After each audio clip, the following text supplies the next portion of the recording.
Good evening. Evening, Dr. Reed.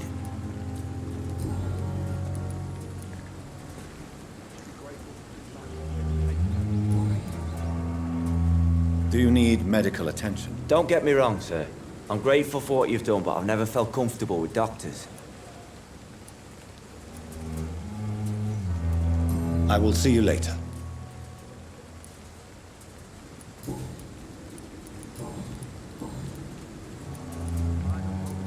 Oswald, why did you not go to the Pembroke Hospital to seek medical help? I don't trust doctors. All they care about is their careers and processes. I won't be locked in any room again by anyone. Your fear of being trapped is not going to go away by itself. You need professional help. I've seen enough butchers in white coats to last a lifetime. Hospitals reek of chemicals and death. What I need is fresh air. Goodbye, Mr. Thatcher. Try to take care of yourself. He should be grateful for his luck instead of taking out his frustrations.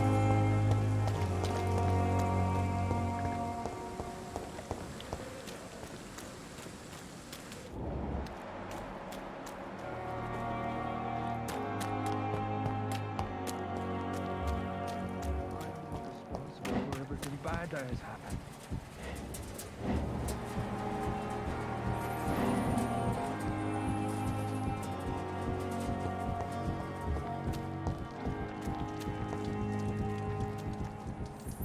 So many rats in the streets. Oh, the lucky one.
Oh, what?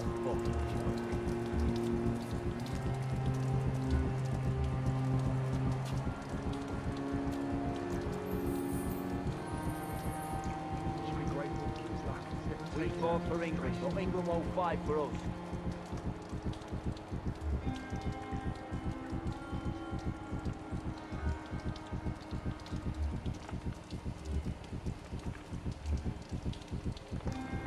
So many rats in the streets. I'm the lucky one.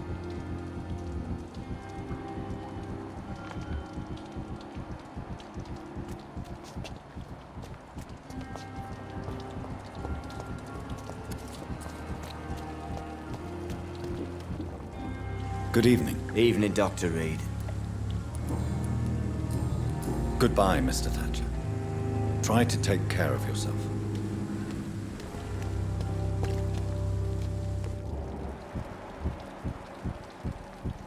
This city is more peaceful without the bombs, but no less dangerous.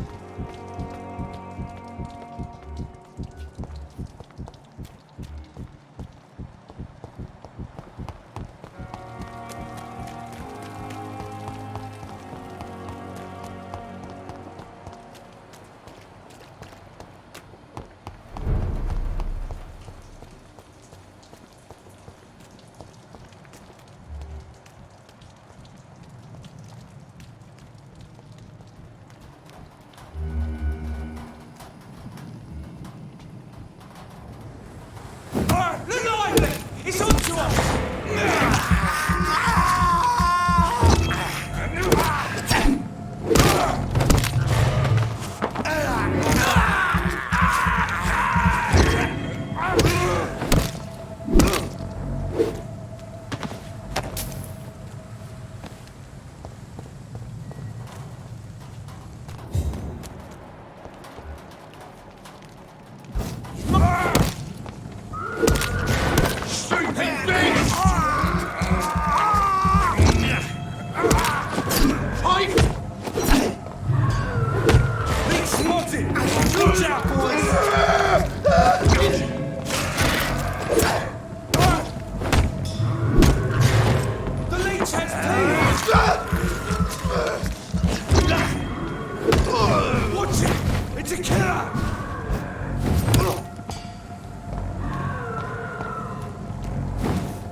Over there!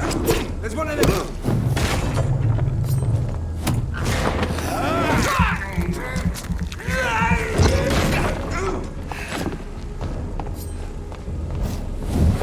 Burn it!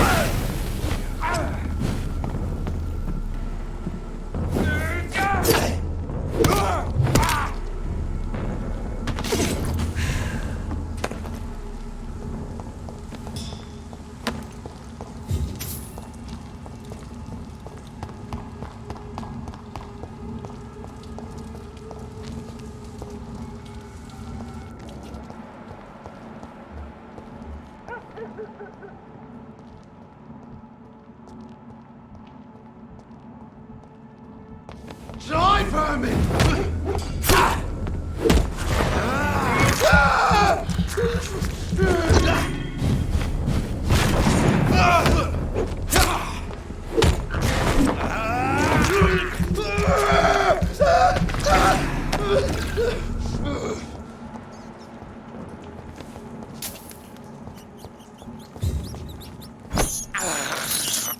I can't believe I'm doing this.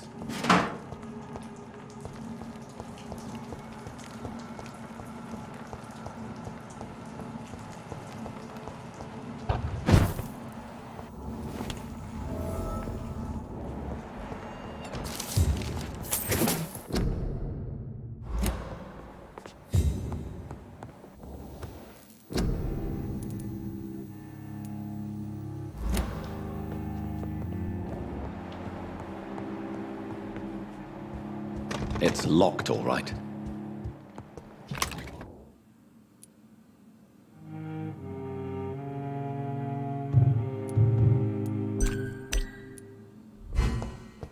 I cannot enter.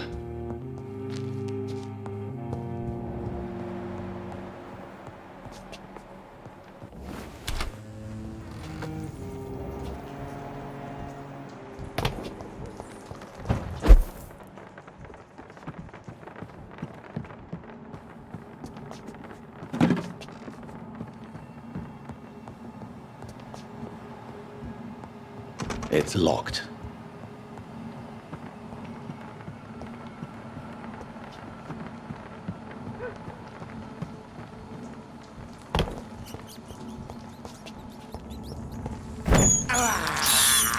This is despicable.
I have this thirst for blood.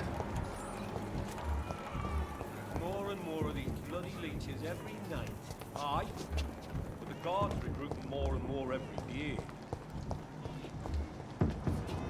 When did you join? A leech! It's mine! I'll take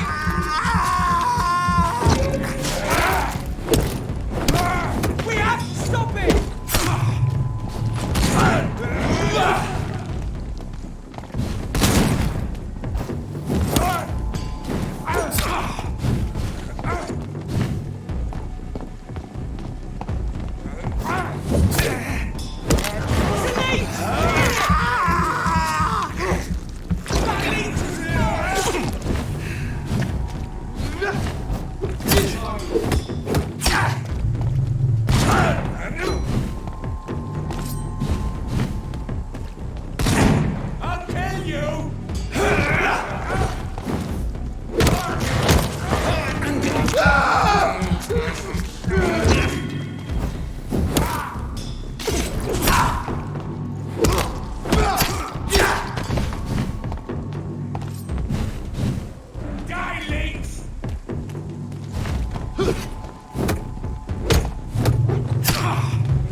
neighborhood is linked somehow to the kind Lady Ashbury's blackmail. First, let's find this Petrescu fellow.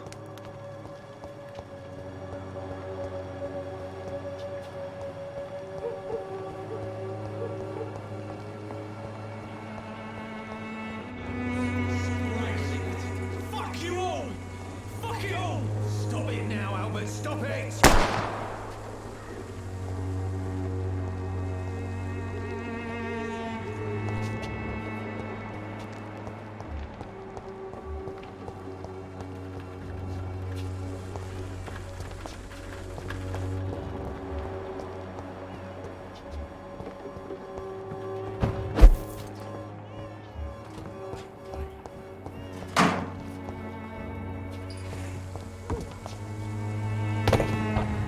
Me, I'll not die in some piss-stinking alley reeking worse than a week-old suffering. Are you all right? The bastard hit the wall next to me. I don't even know if he meant to miss. If you've been hurt, I can help you. I'm a doctor. Name's Albert. Remember it. Now bugger off. What happened? Did you really steal that man's medication? Hey, I didn't do anything. It ain't me.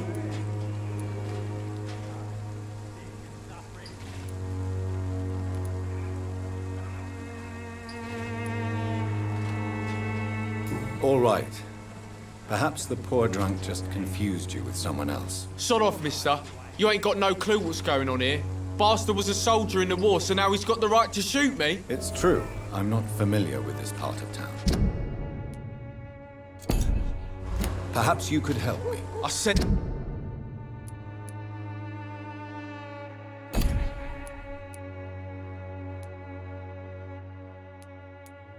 Sod off. Go find yourself another guide. Do you know Nurse Dorothy Crane from the Pembroke Hospital? If you know anything about her, I'd appreciate it. Never heard of her. She's pretty, I'll keep an eye out. Do you... Never heard of her. She's pretty, I'll keep an eye out.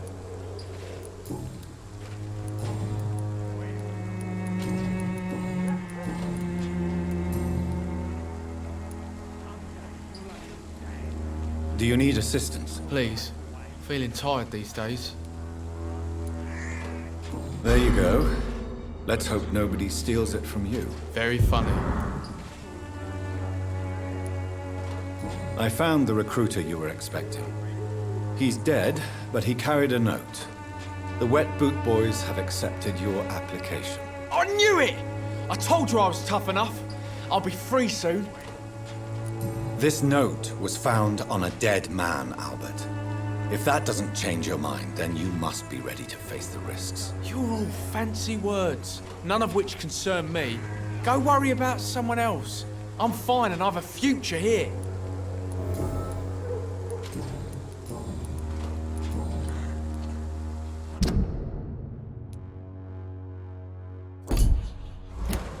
Goodbye, young man. I'll not die in some piss-stinking alley reeking worse than a week-old lavvy.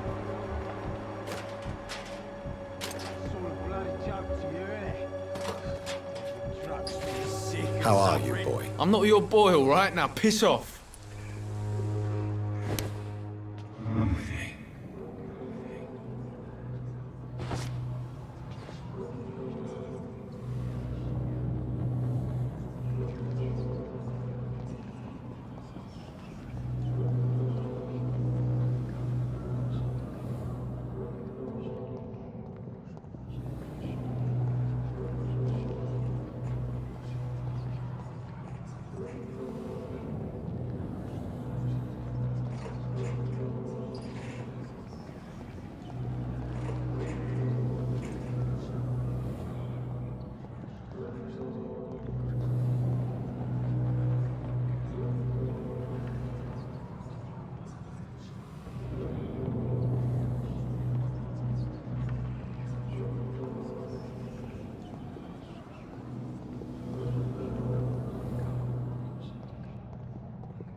All the good boys join the army and the scum turn criminal. It's a shame.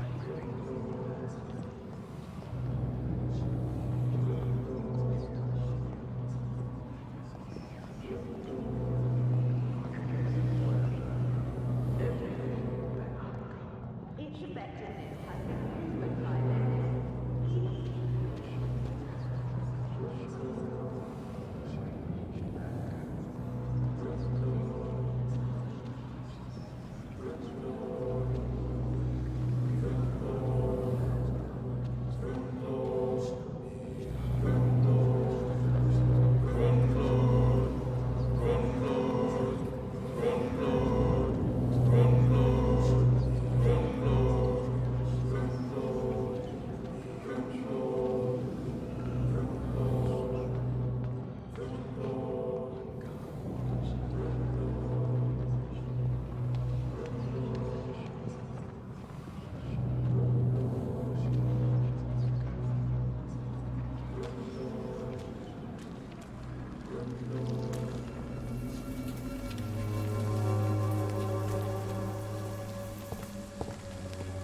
How are you, boy? I'm not your boy.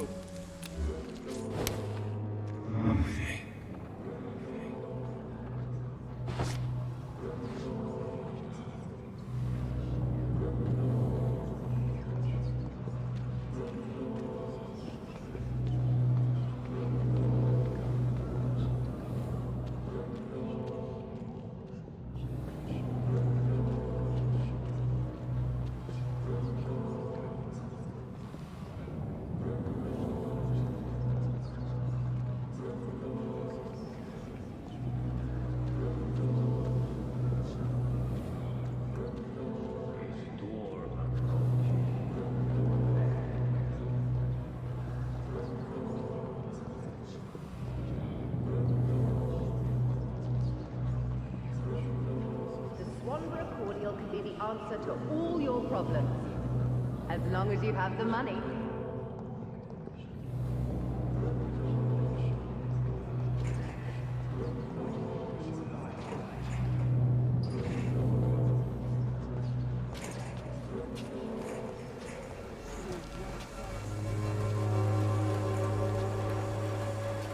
Good evening, miss. Good evening, sir.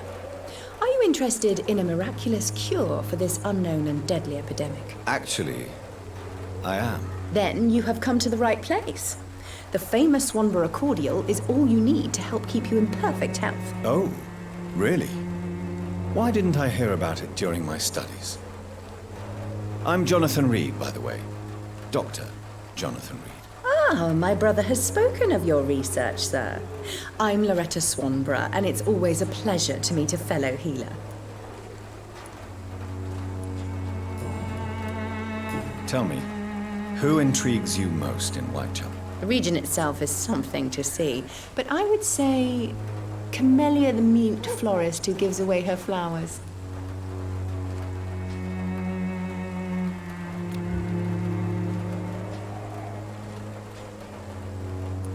What do you think of the locals? Most of them are afraid or desperate. They all come to me eventually for my remedy. Is there anyone I should avoid? Cadogan Bates, without a doubt. The bloody bastard remorselessly exploits poor migrants as soon as they get here. Do you know Nurse Dorothy Crane from the Pembroke Hospital? I'd like to know more about her. I don't like to talk about competition. Competition, you say? Never met her, but it seems she provides some sort of medical care to the poor. The whole thing has to be some sort of scam, if you ask me.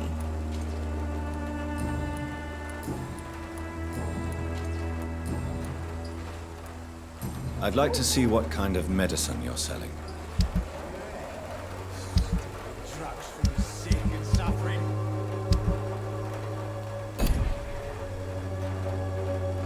When science fails you, this elixir will give you faith again. You've wasted your life away. The Swanborough cordial can be the answer to all your problems. What? Shooting a boy in the middle of the street. Not the best thing to do, wouldn't you say? What? You saw what happened? Who are you? I'm Dr. Reed, and I'd like to ask you a few questions, if you promise me to set your gun aside? No.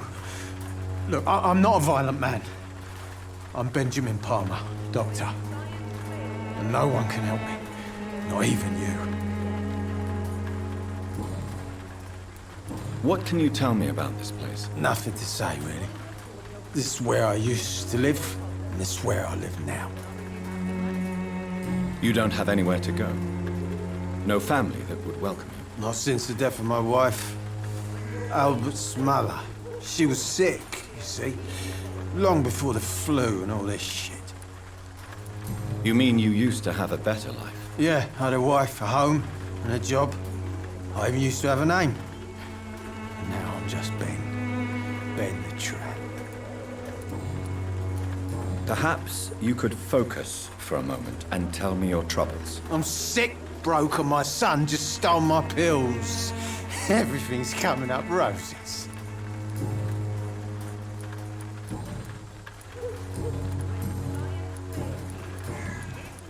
Whatever the boy did, I'm sure he didn't deserve a public execution. I swear I didn't want to hit him. It's just that I'm sick in the head, you see, and the boy he just frayed me last nerve. What is it, Benjamin? It was the war, wasn't it? Your nerves are shot, aren't they? I need some answers, Private. From one soldier to another. The doctors called me a liar, a coward. Put me in a straitjacket, locked me up. Finally, they sent me back to the front lines with a handful of tablets. It's a pity that doctors still practice such barbaric methods. It's a dishonor to our profession. Now only the pills stop me thinking about this shit. To not hear the explosions. I'm even scared of the dark these days.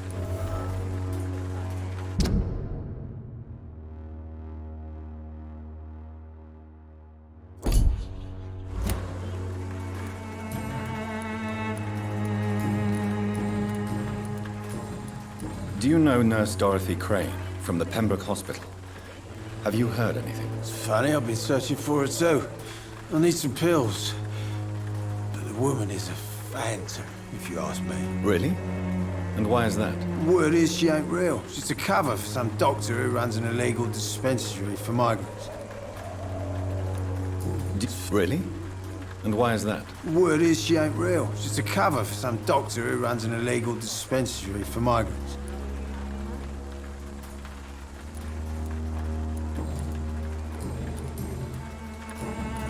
A gun, alcohol, and a bad temper make a terrible cocktail, sir.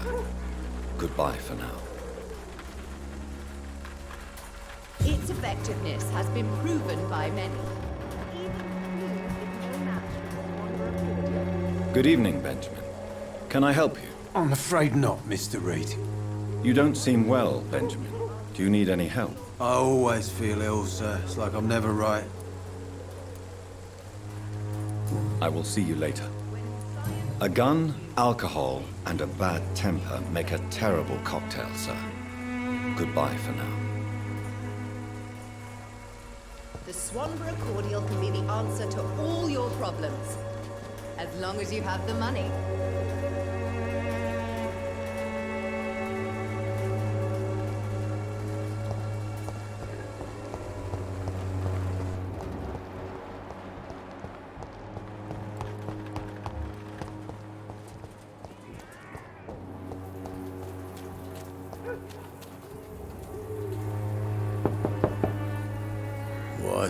What do you want?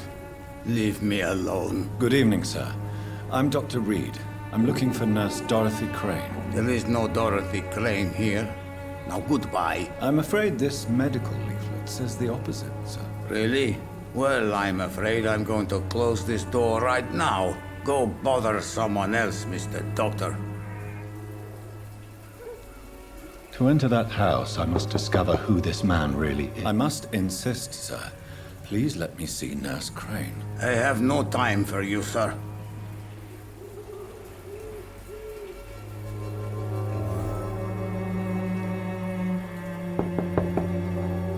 I must insist, sir. Please let me see Nurse Crane. I have no time for you, sir.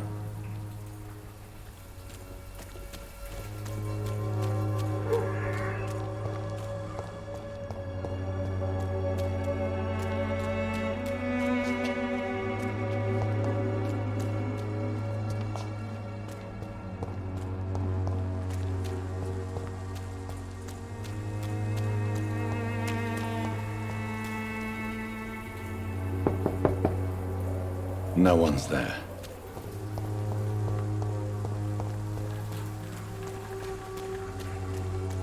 I cannot enter.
This is no place for a gentleman. Last warning!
Excuse me, sir. I have a few questions for you. Another journalist? I didn't answer the first one, so piss off! I'm not a journalist, I'm a doctor. A doctor, you say? It's quite a rare breed in this part of town. Really? But still, here I am. Dr. Jonathan Reed, at your service. I'm Joe Peterson to some, but Colossus Joe to most. And I don't remember asking for your service, sir. May I ask what you do around here? I do whatever I want, and sometimes even more. Now sod off. According to you, physicians are scarce in this part of town. Why is that? Not familiar with this neighborhood, are you? I guess your fancy colleagues are too afraid of being stabbed in the back. This part of town does have quite a reputation. Would you say it's justified? Totally. Look at me, for instance. I always look my opponent in the eye before knocking him out. Have you heard of a nurse named Dorothy Crane? She's a colleague of mine, and is supposed to live around here. Dorothy Crane? Yeah, I know her. One of the few good souls who dare to help the sick around here. Could you please tell me more about her? She's a nice girl. Tries to help the migrants. I offered to give her a hand, but she said my reputation would attract too much attention.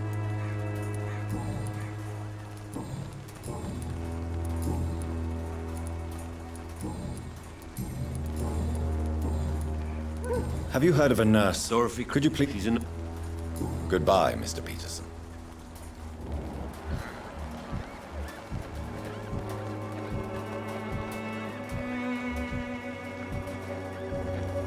Welcome, sir. Please, take a browse of my wares. I am Dr. Reed. I would like to ask you a few questions, if you don't mind. Doctor? Interesting. I'm Barrett Lewis. Usually I don't have time to waste with talk, but at this hour of the night I can hardly refuse. How is business around here? Business? I have no business. Between this racket, theft, and customers getting scared, I'm losing money every day. I see. Sounds like you blame someone in particular for your situation. It's no secret Joe Peterson spends his time harassing merchants. But with me, he's trying to put me out of business once and for all. As a...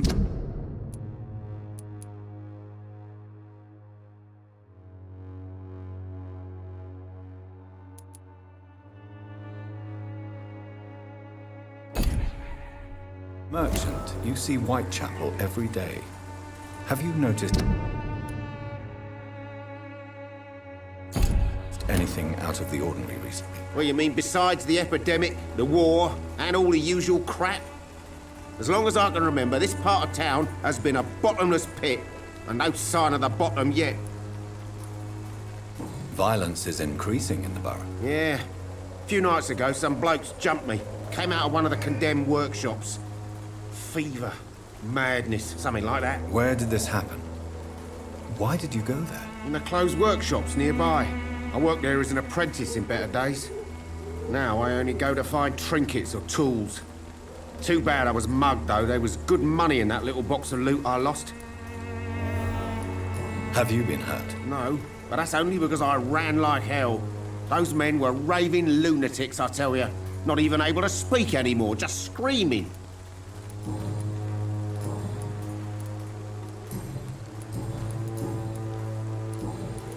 Have you heard of a nurse called Dorothy Crane? Nurse Crane? So the bitch really is a nurse, then? Always thought she was just some crafty foreigner, that one. Yes, she's a nurse, and quite a good one. What did she do to gain such notoriety? Dorothy Crane ain't even a real name. Something like Dorothea Craniu. Something like that.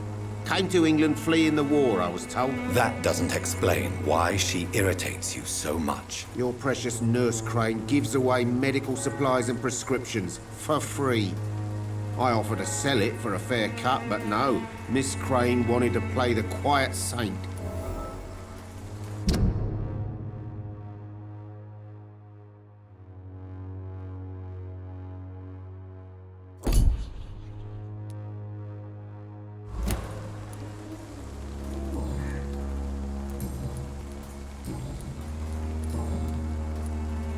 Have you heard of a nurse? Nurse Crane? Yes, she's a nurse, and quite a good one.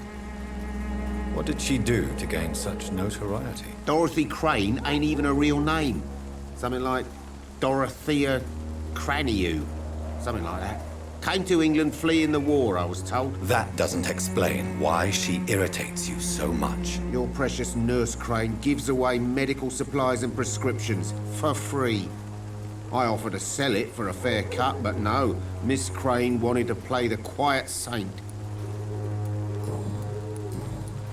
Goodbye for now, Mr. Lewis.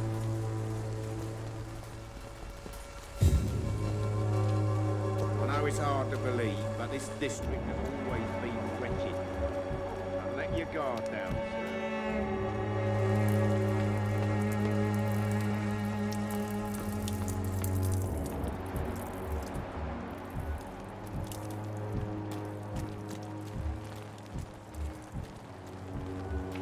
It's hard to believe, but this district has always been wretched. Don't let your guard down.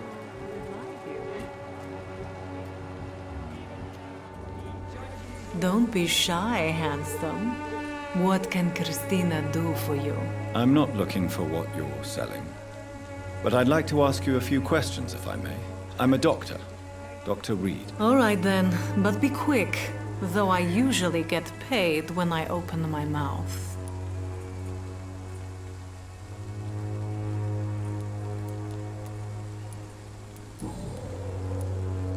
Christina, have you been examined? The epidemic is spreading fast in London, and you could be exposed. Or expose others. I don't like doctors or hospitals, but I don't like you asking questions.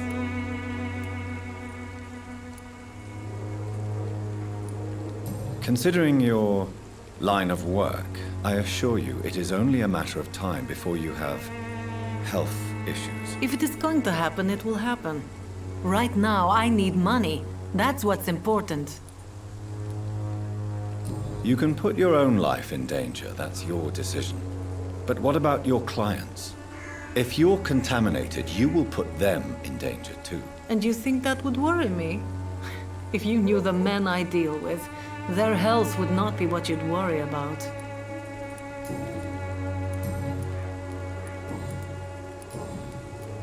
Do you know Nurse Dorothy Crane from the Pembroke Hospital? Anything you can tell me about her would be helpful. I don't know her, but I know her name is Dorothea Crăciunescu. She came from Romania like me and many others. You seem to respect her. Dorothea helps the sick people of Whitechapel. Everyone should respect that.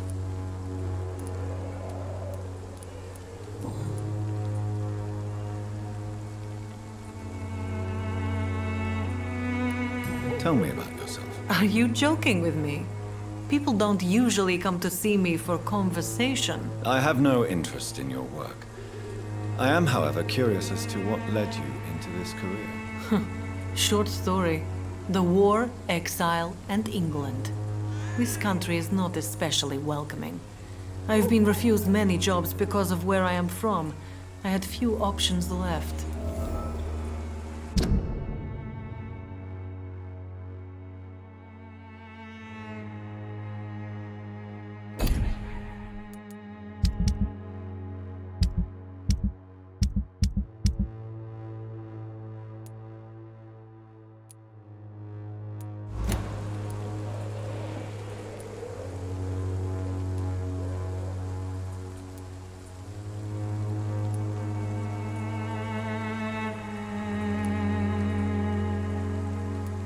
I always thought I was the master of my own fate. But now I know we don't always have control over our lives. I don't judge you. You know, this money is not only for me. I have good reasons to need this money quickly. But it is not your concern, Doctor.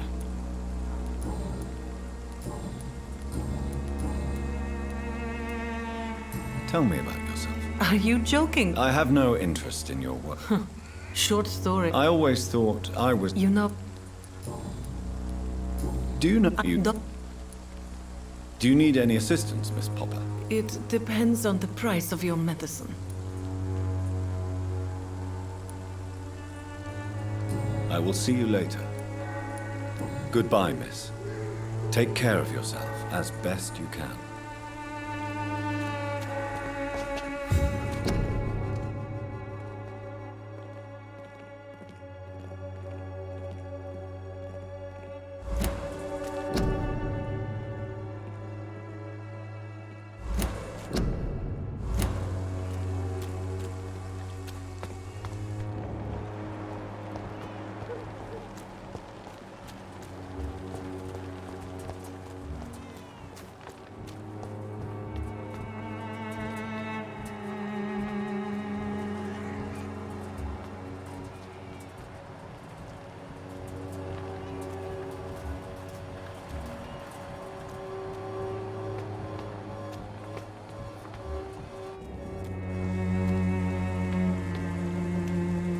Forgive my interruption. Do not apologize, my son.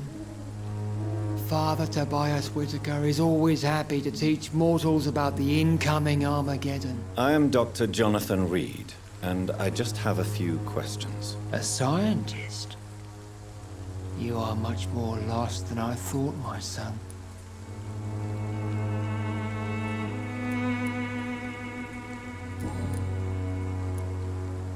What do you mean when you say that I am more lost than you thought? All scientists are entangled in a world of causes and consequences, and most of them can't see the plain truth. Quite a judgmental opinion, if you ask me. But what do I know? Blinded by science as I am. But you are seeking answers, aren't you? Answers about the Armageddon about to strike the city. Answers about the hidden truth. I am. But the answers I seek are based on facts, not superstition. What do you mean when you say that I am more lost than you thought? All scientists are entangled in a world of causes and consequences. And most... But you... Well, I suppose I can spare a few minutes listening to your so-called truth. As a doctor, you must be aware of the decimating epidemic. But let me tell you that this so-called Spanish flu is just the beginning of the end. What do you mean? The beast is finally revealing itself, corrupting the flesh and the heart of men. With my own eyes I have seen them, those minions from the abyss. I have heard enough. Goodbye. Good evening, Mr. Whitaker. It's Father Whitaker, my son. So, are you still lost in your rational delusions?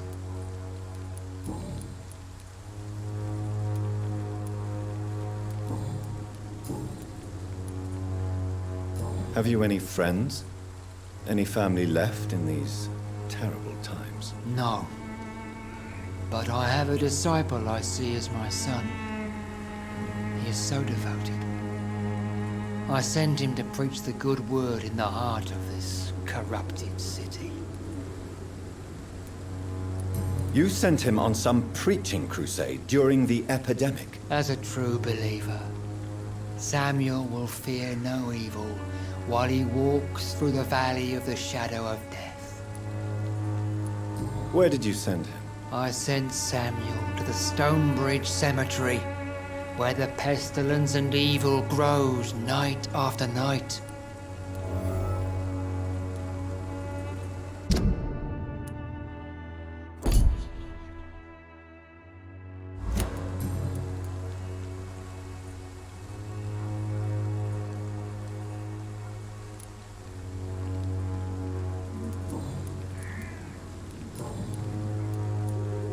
What are you? Well, I suppose I can spare a few minutes listening to your so-called truth. As a doctor, you must be aware of the decimating epidemic.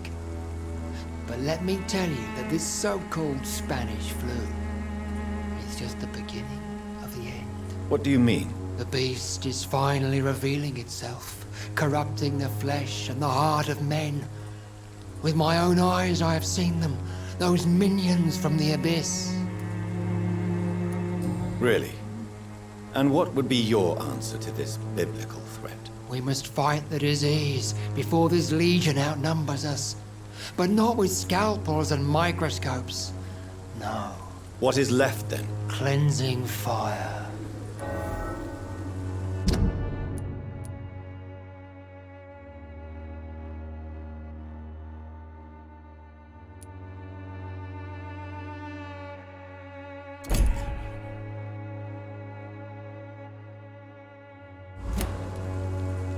Tell me, Tobias, what exactly is your plan concerning the cleansing of this city? God will recognize his own. More than once this city has risen from the ashes, hardened and purified by the flames. Science and progress are our only hope against the monstrosity hidden behind this epidemic. See, Doctor? Now you acknowledge the presence of evil within the city's walls. Now you start to admit the truth.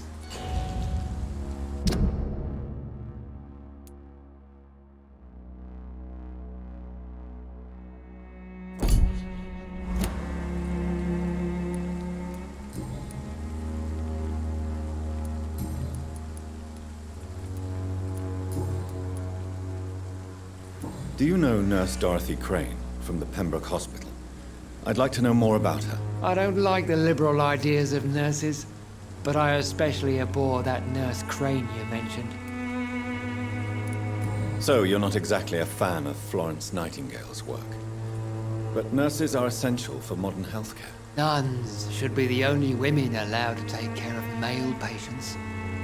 It's obvious only they have the necessary moral fibre. Why do you hate Nurse Crane more than other nurses? Before coming to London, she was a member of the communist resistance in her country. That's what happens when you let a woman get involved in politics.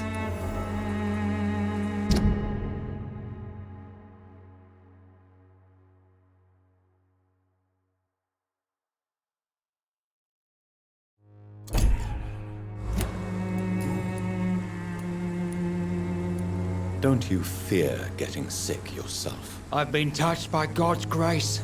I am perfectly healthy.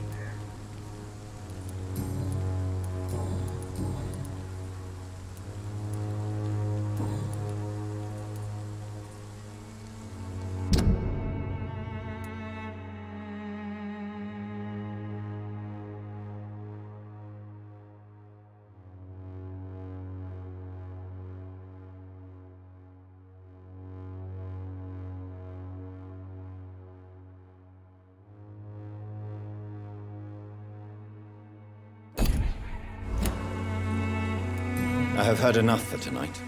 Goodbye.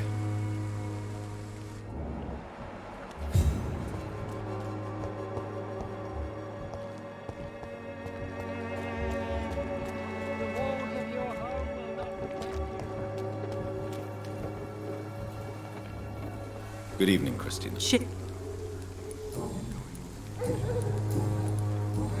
Goodbye, miss. Take care of yourself as best you can.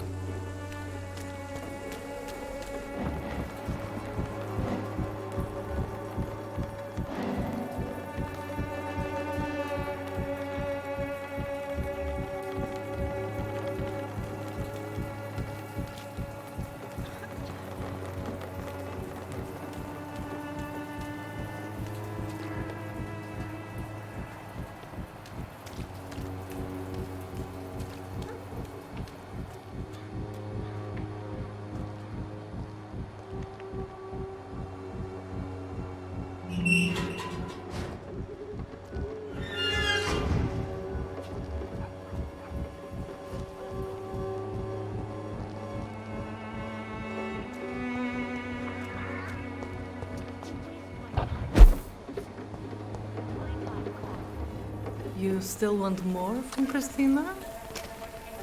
When we spent the night together, my wallet went missing. Are you calling me a thief? I don't have your stupid wallet. I know you. You're a nice girl. Can't we solve this amicably? No, I don't think so. And if you think you know me just because we shared the bed together, you're just a lousy and arrogant journalist.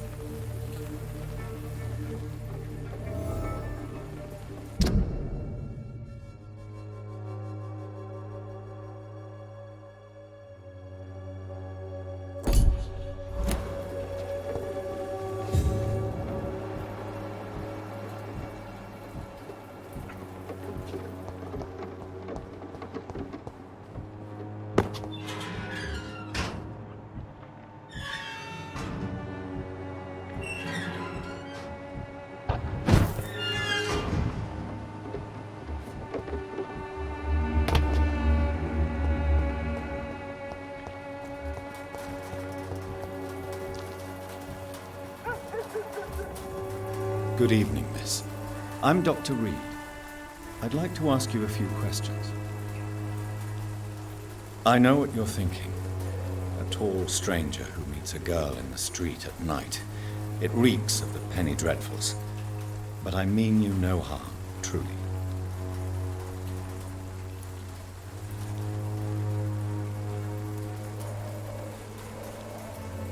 I know you understand what I'm saying. Your silence has nothing to do with you being mute, does it? You don't seem to need my medical attention for now. Very well. Goodbye then.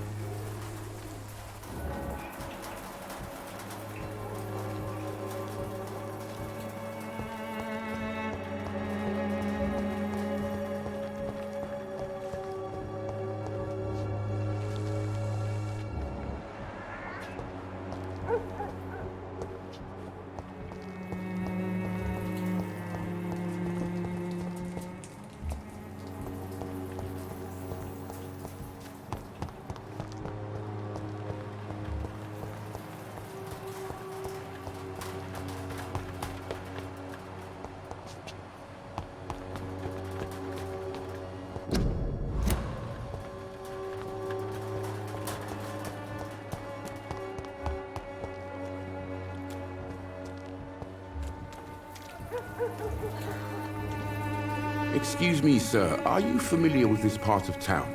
Name's Clayton Darby, reporter. Sorry, I'm new to Whitechapel. But perhaps you could help me since you're a journalist.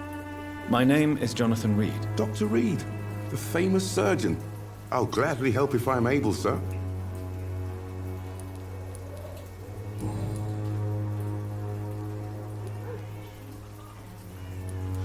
Why are the newspapers keeping silent about the Spanish influenza? It's as though none of you care. There's a war going on. People shouldn't be demoralized by news of deadly diseases.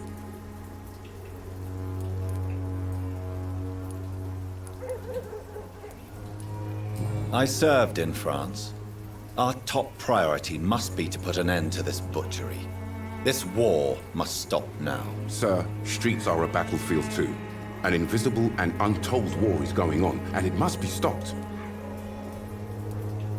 What is a journalist doing in this borough after sunset? He goes where none of his colleagues would dare to go, to inform the country.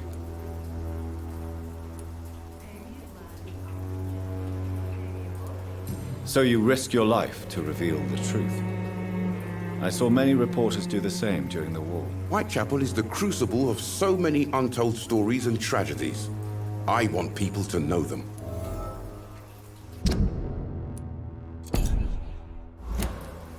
That's quite honorable of you. But is the public interested? Not at all, sir. And that's why I'm an independent journalist, hoping to sell some stories. Have you any idea of the danger you face in these streets at night? I've had to run and hide more than once from frenzied mobs incensed by the fever. Do you think the flu is really responsible for this, Doctor? That science is unable to explain the facts doesn't mean there is no rational explanation. I confess, I share your point of view, Doctor.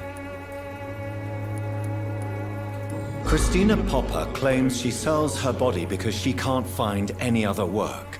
Do you believe her? Of course I do.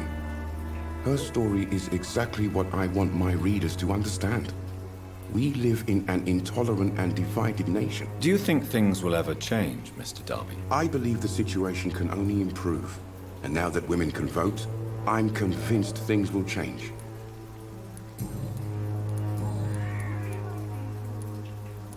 Tell me, Clayton, do you really think this young woman stole your wallet? Christina? Yes. I recently met her. A nice girl, despite her questionable conduct.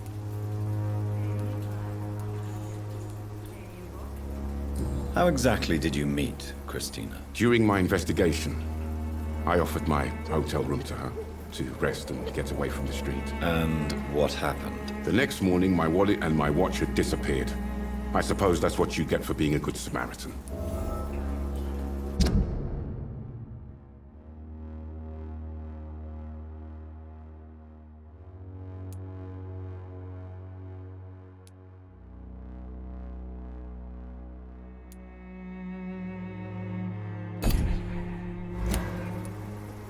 If you are going to sleep with a lady of the night, Clayton, I would advise you to be cautious. I can't really be mad at her, though. She's just trying to survive. She doesn't have many options. If you are going to sleep with a lady of the night, Clayton, I would advise you to be cautious. I can't really be mad at her, though. She's just trying to survive. She doesn't have many options.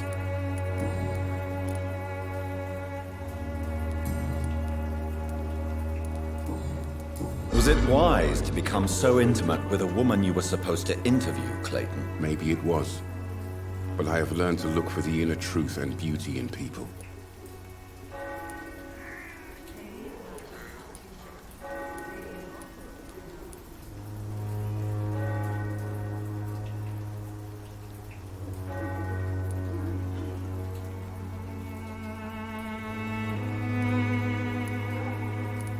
I apologize. I didn't mean to be rude. What can you tell me about this woman? She is very sensitive. So nostalgic about her country.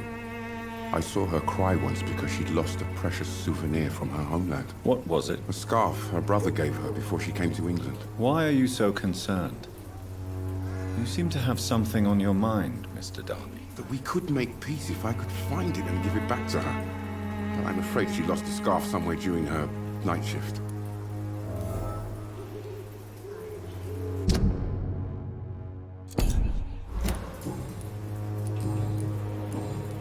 Goodbye, Mr. Darby. Farewell.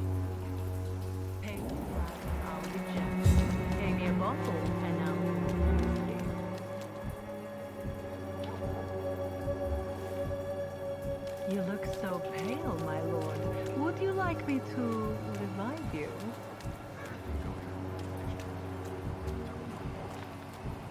Pay me a glass and I'll be gentle. Pay me a bottle and I'll be... Good evening, Christina. Change your mind, Mr. Reed?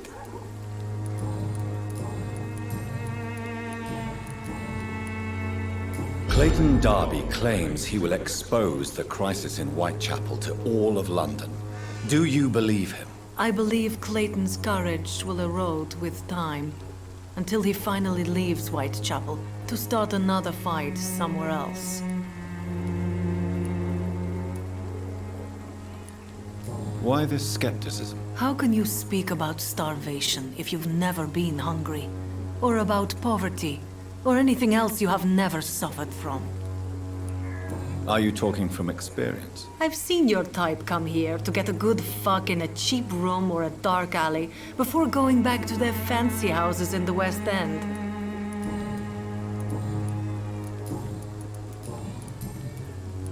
Did you steal Clayton Darby's wallet? Tell me the truth, Christina. Of course I stole it. But I never thought he would come back to look for it. Why did you do it? He seems to trust you. For a time I thought he was different from other men. In the end, he just wanted to sleep with me. Same as the others.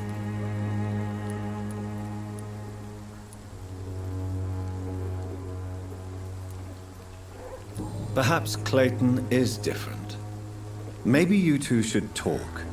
A conversation couldn't hurt. I know what I am and what people call me. I sleep with men for money. If I can accept that, why can't he? No. My future is with the ones I love, not with Clayton Darby. The ones you love? The money you stole is not for you, then? My brother is still in our hometown in Romania. I am the only one who can buy him a ticket to England.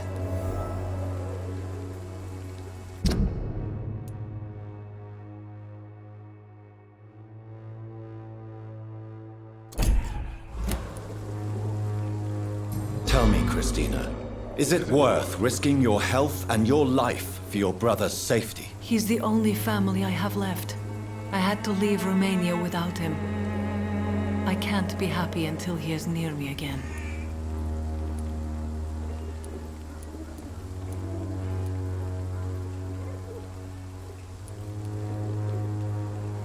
I understand your concern.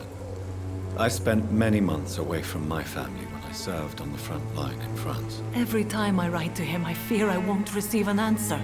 It kills me to know he is still there.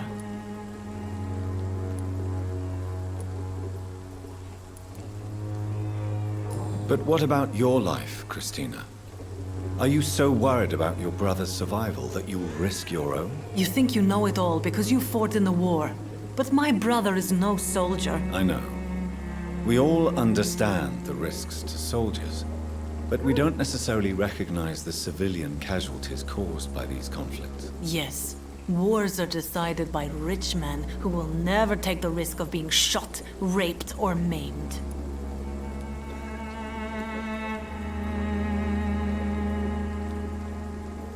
Does your brother know what you do to earn the money to bring him here? Don't be simple, of course not. And he must never know. Everything will be different once he is here with me.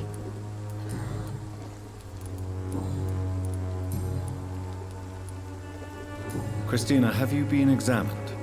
The epidemic is spreading fast in London, and you could be exposed. Or expose others. I don't like doctors or hospitals, but I don't like you asking questions.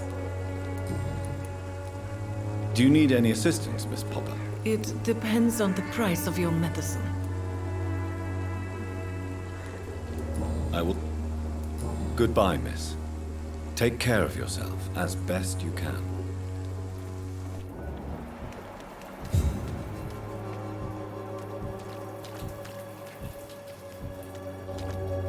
Good evening, Doctor. Can I help you? Do you know that Christina is hoping to pay for her brother to travel to England in the near future? I see. No, she didn't tell me that. But that explains many things. Do you believe she will ever see her brother again? As long as the war rages in Europe, I'm afraid her chances of seeing her brother again are slim to none.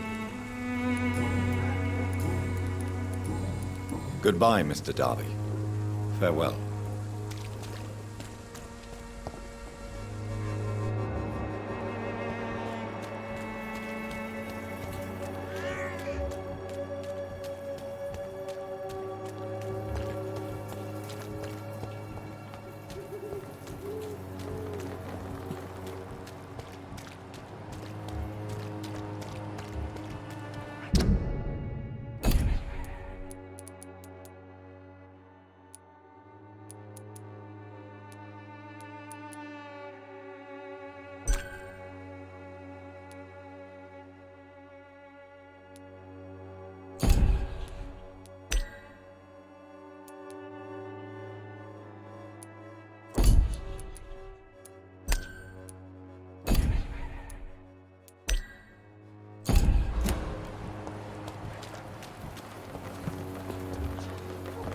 Most of them don't speak English. How am I supposed to interview them?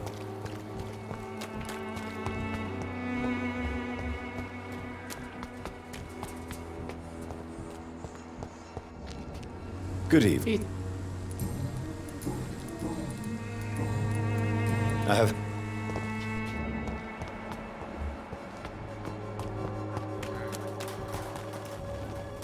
You?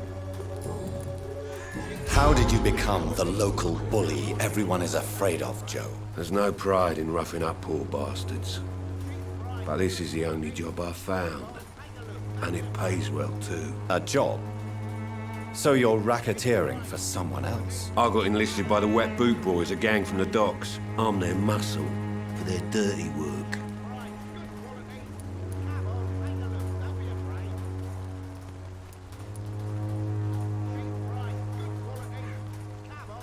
Most people don't become thugs when unemployed. This is a choice you made. I don't care what you think, sir. I do what I have to do for my own reasons, and that's that. I'm not sure Mr. Lewis would agree with your by all means necessary philosophy, sir. Oh, do you really think he's the poor victim here? Barrett can be as sneaky as anyone. Long ago, I even called the bastard my best friend.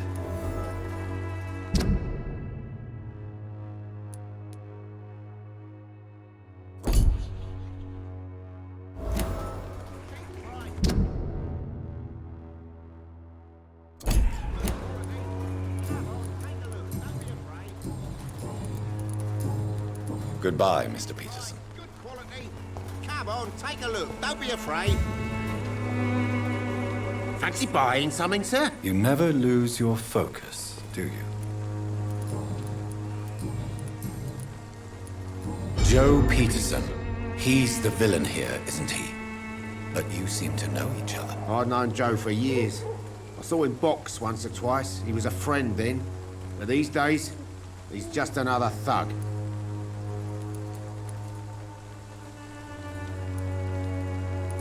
What can you tell me about Mr. Peterson? Besides his behavior toward you, obviously. Colossus Joe was a decent boxer, good one even.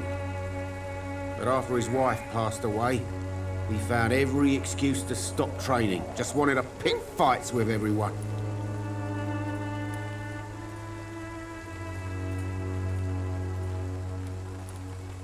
Without making excuses for him, it's safe to say that despair can poison even the sanest mind. We've all had some rough times, ain't we? But most of us don't use our fists to see us through. And no one has ever stood up to this thug. Nobody would be fool enough to stand against a wet boot boy. And no one has ever stood up to this thug. Nobody would be fool enough to stand against a wet boot boy.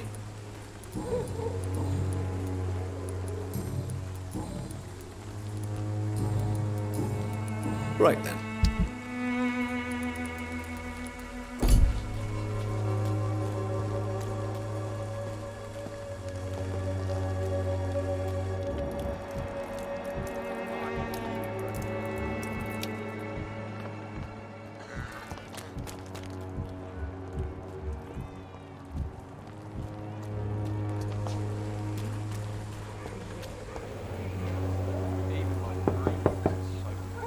Hello, young man.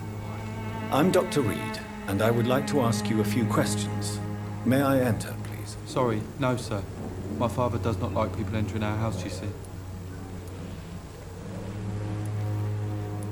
Your father is worried about you, boy. He asked me to look for you. So my father actually worries about me, then? Okay, then. Come on in. I'm Harry, by the way. Even my dreams are soaked with gloom.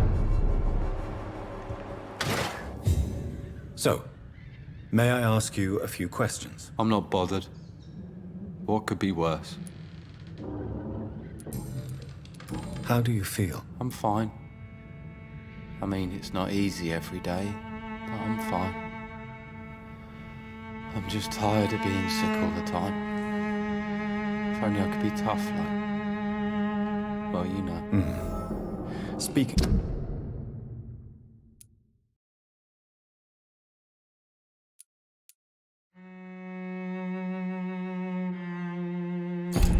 of which, what can you tell me about your father? My father is an idiot who makes idiot things. That's all I have to say. Forgive my bluntness, young man, but you don't seem happy living in Whitechapel. Why should I? I never wanted to come here in the first place. It was my father's decision. And look around you. Does this look like a nice place to live?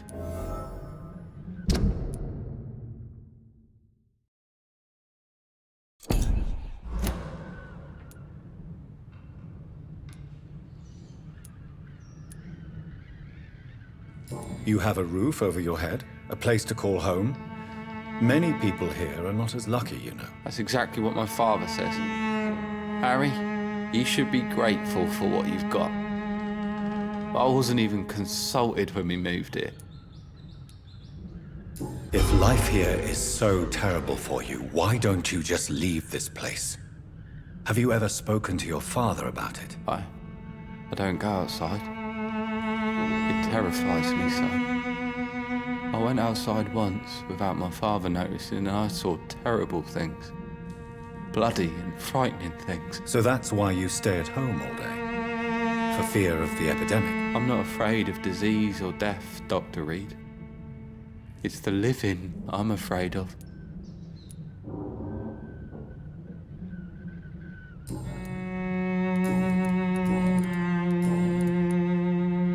Your father and Mr. Lewis used to be good friends. What happened, Harry? I was young then. I don't remember Mr. Lewis ever coming back again after my mother died. Or was it after my father started bullying him? I don't know.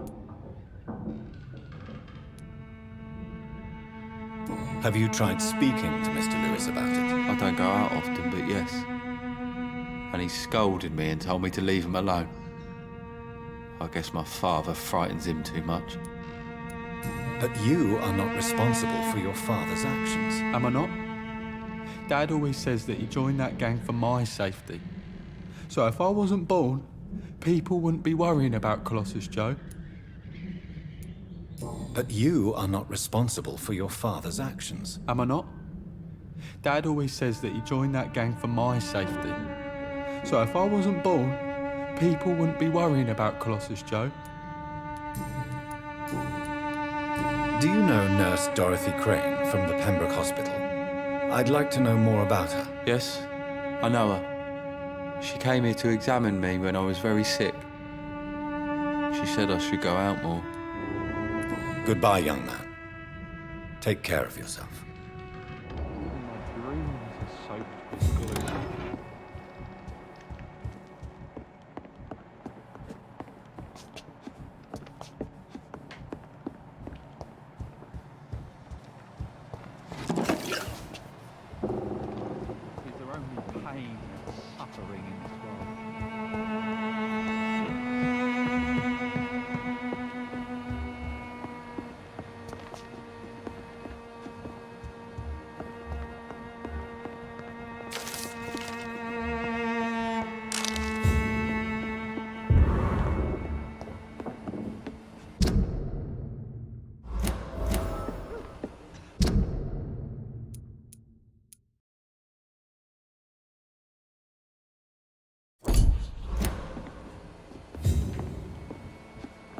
It's locked.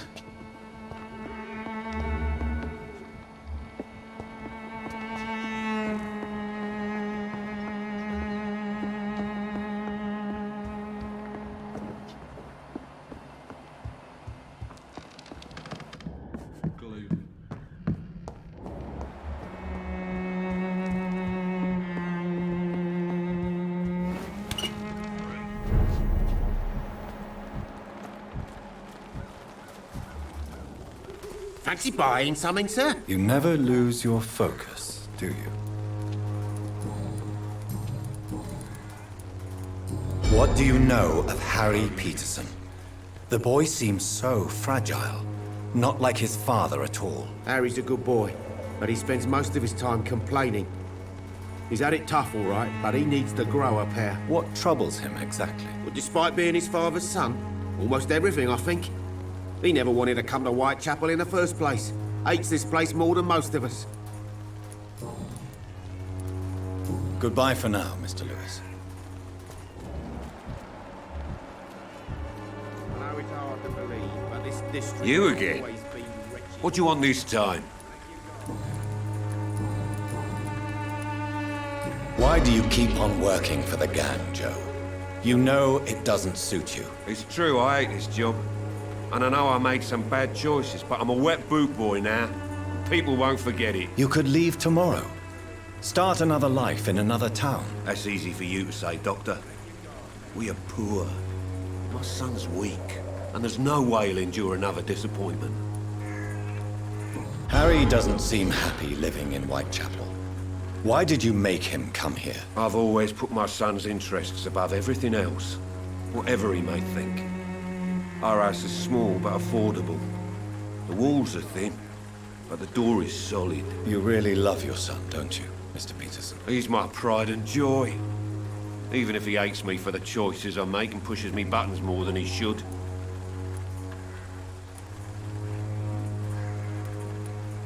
Do you have any regrets? Only one. Not to have my beloved wife by my side. She died when Harry was little. My sweet Jane. She gave the boy confidence.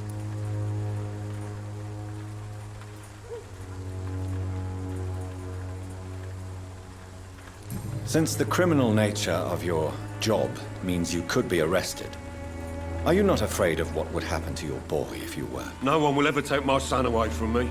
If that ever occurred, I'd hunt the bastard down and rip off his head with my bare hands. Since the criminal nature of your job means you could be arrested, are you not afraid of what would happen to your boy if you were? No one will ever take my son away from me. If that ever occurred, I'd hunt the bastard down and rip off his head with my bare hands.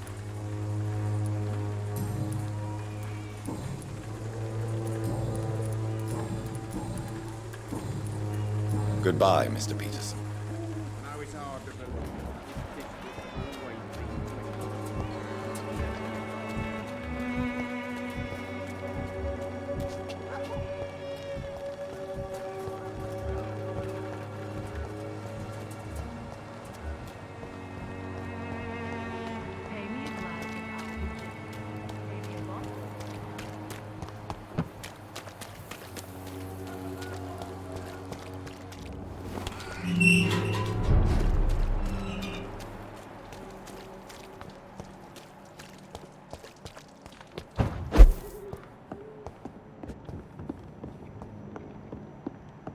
is locked.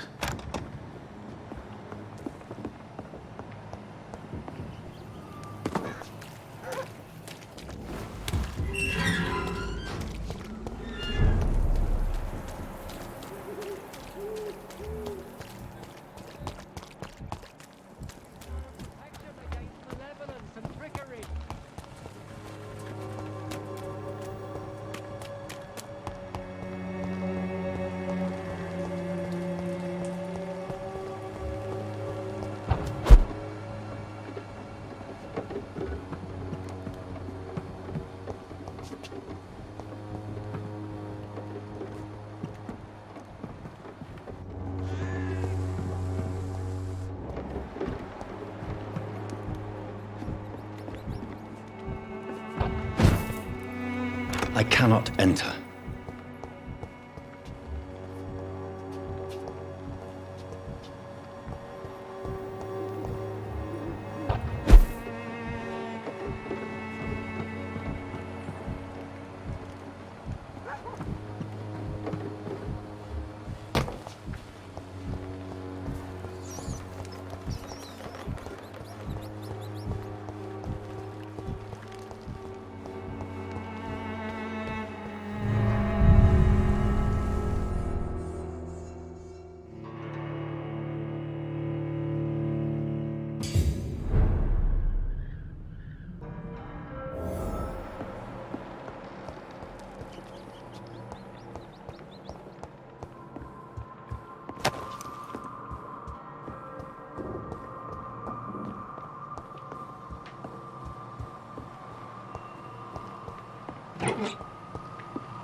Smells like rotten meat. One near, I know it.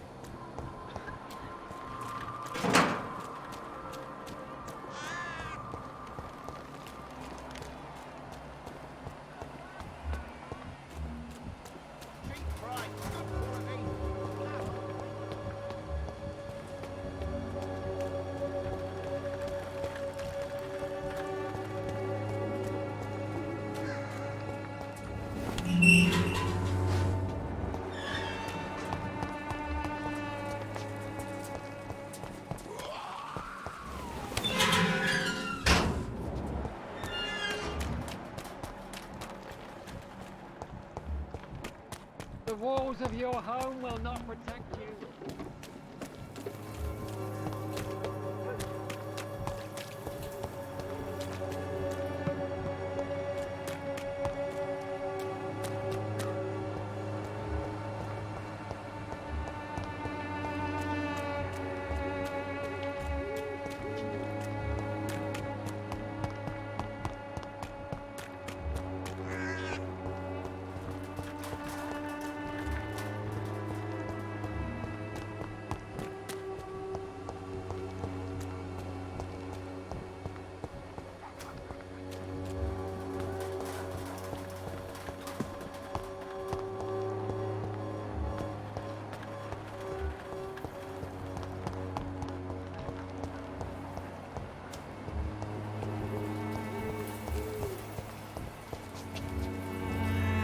Hello again, miss.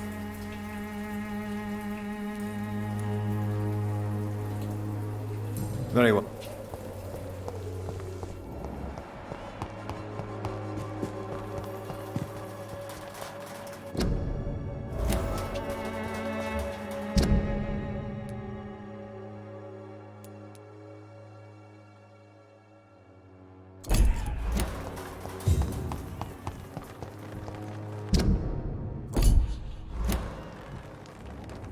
Hello again, miss.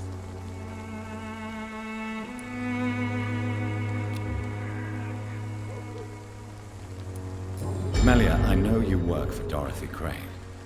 Please tell me about her secret dispensary. A stubborn and mute comrade. Nurse Crane and Darius Petrescu have been clever.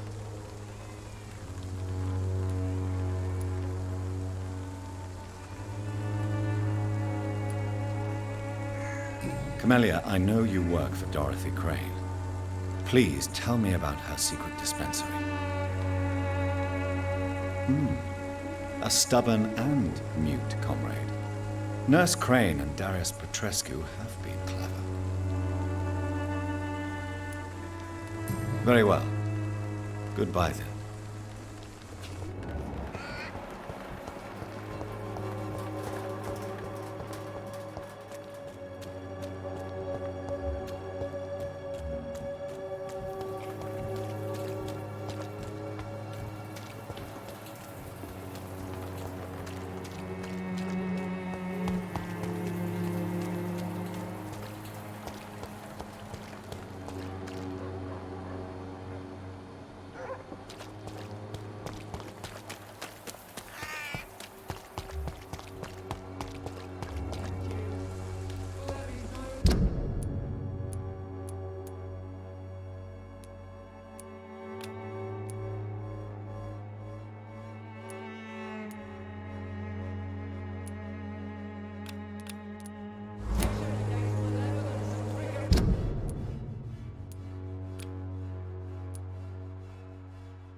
Right.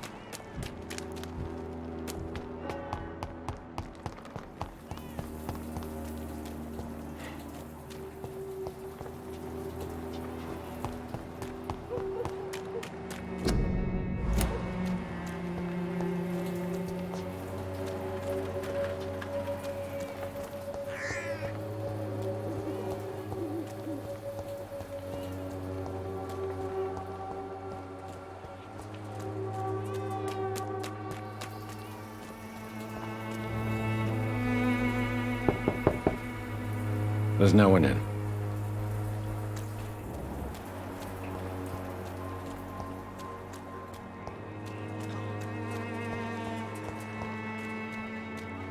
All your problems.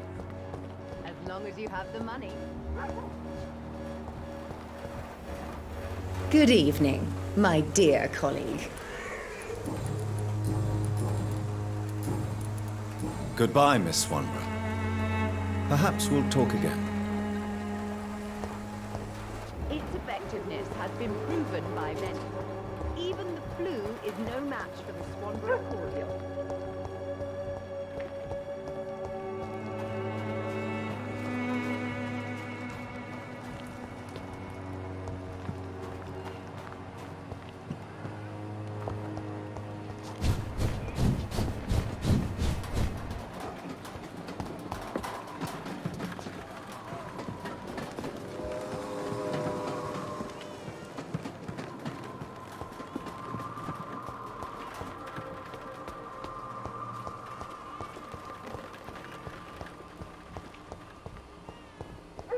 When science fails you, this elixir will give you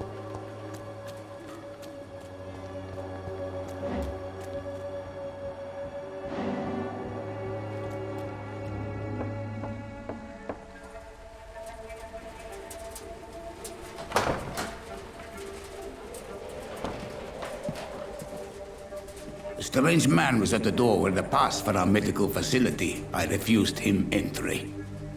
Darius, how could you know he didn't need our help? His clothes were too finely tailored to be for Whitechapel. Perhaps just a friend of that stray poet who is always about. Richard Nethercott? No, not of the same cloth, this man. I suspect some machination from that journalist. Clayton Darby. Is he still asking questions? Yes. I saw him drifting around St. Mary's Church. I swear he is tracking me just downwind.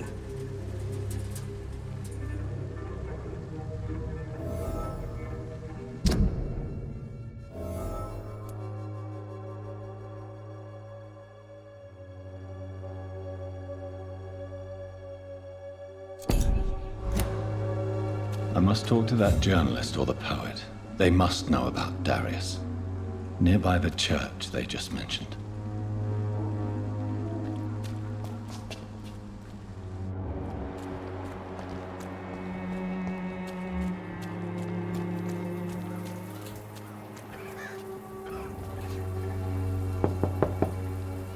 I must insist, sir.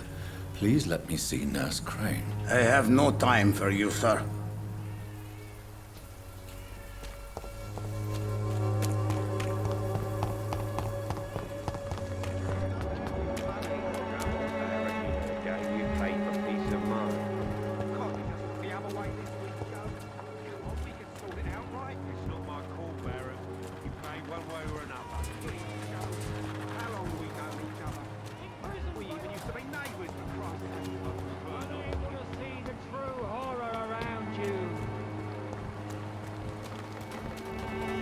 Good evening, Doctor.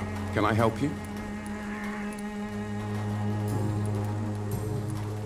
I heard you're investigating an underground medical dispensary in Whitechapel. What do you know about it? Not much, I'm afraid. They are wary of strangers, and I'm not really an acquaintance of theirs.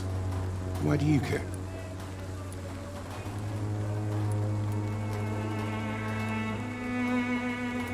I'm a doctor, Mr. Darby.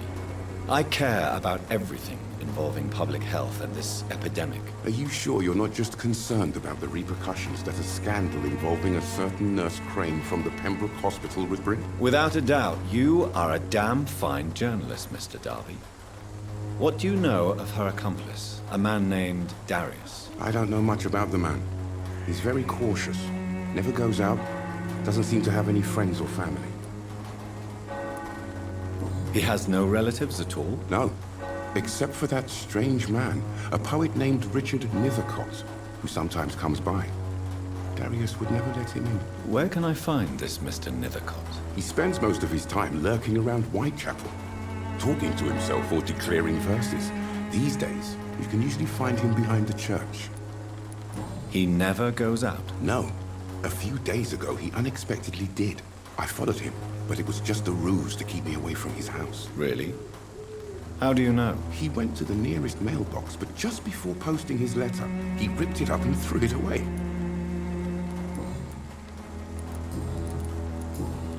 Goodbye, Mr. Darby. Farewell.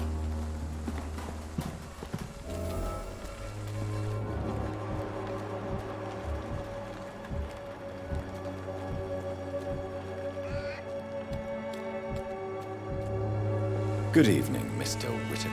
It's Father Whitaker, my son. So, are you still lost in your rational delusions?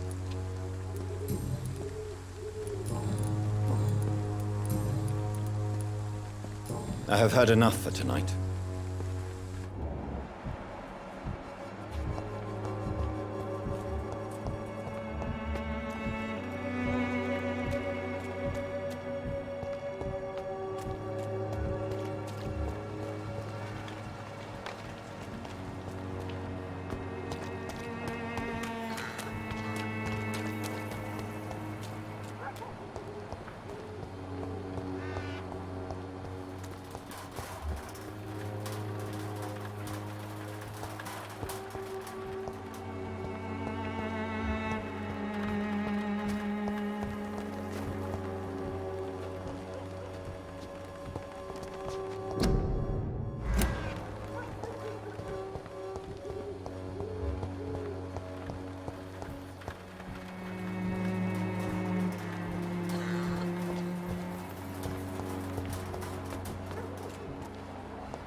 It's locked.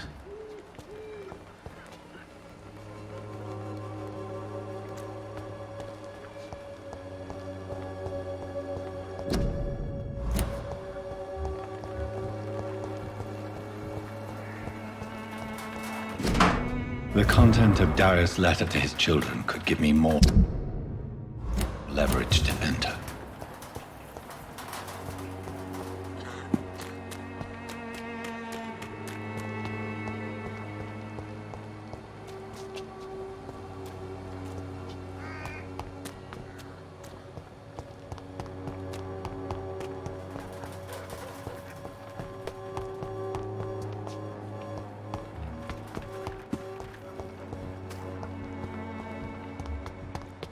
I cannot enter.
You are blinded by your false faith, imprisoned by your daily routine. Good evening, Mr. It's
Some of us come to this world already touched by grace.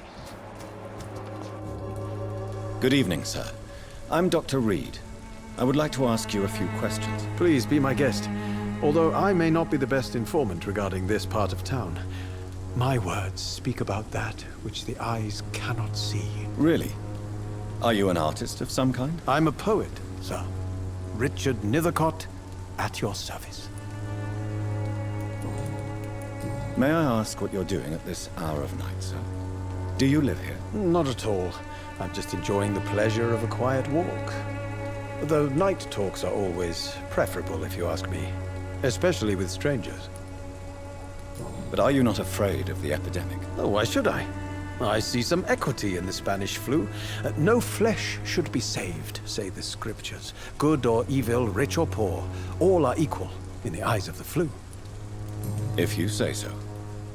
But as a physician in a time of epidemic, I must caution you to avoid unnecessary exposure, sir. Thank you, Doctor. But we both know the seeker of truth has to go boldly where the weak dare not. Are you aware that your life could be in danger in this part of town? But this is where I must be to feel the real beat of the city. I had to come, see it for myself, alone. I understand your need for solitude, but it's not safe around here. I don't care. I don't have many friends, Doctor, and my family despises me. If some misfortune came upon you, who would be here to help you? Well, you for a start, my dear Doctor. If some misfortune came upon you, who would be here to help you? Well, you for a start, my dear Doctor. What are your thoughts on the terrible situation in this city? Terrible, you say? No. Of course, the death of so many innocents is a tragedy. But the scourge has not been all bad for the city. Oh, no, sir. What are you talking about? Do you remember London before the flu? Noisy, cacophonic, quiet nowhere to be found. And now, listen to this oddly peaceful silence.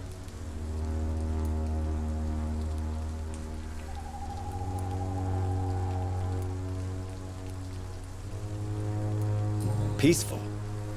That's quite an unusual way to speak about the epidemic. And very inappropriate, I must say. Most people fail to understand my perspective. I don't blame them. But how could I call myself a poet if I veiled my feelings?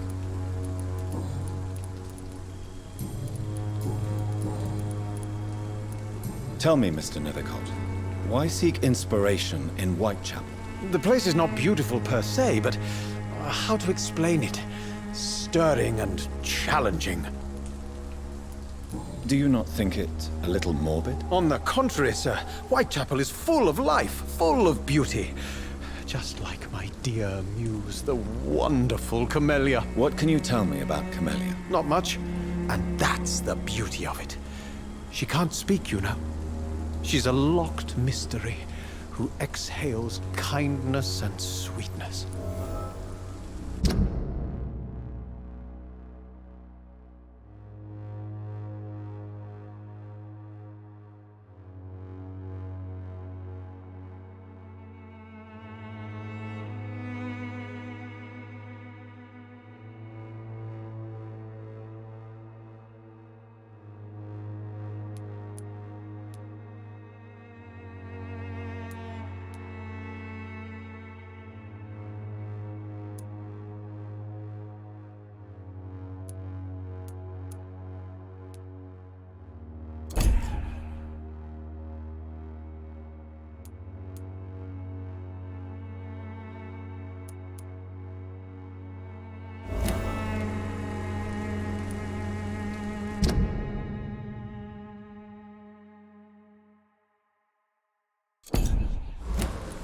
And have you ever tried to learn more about her?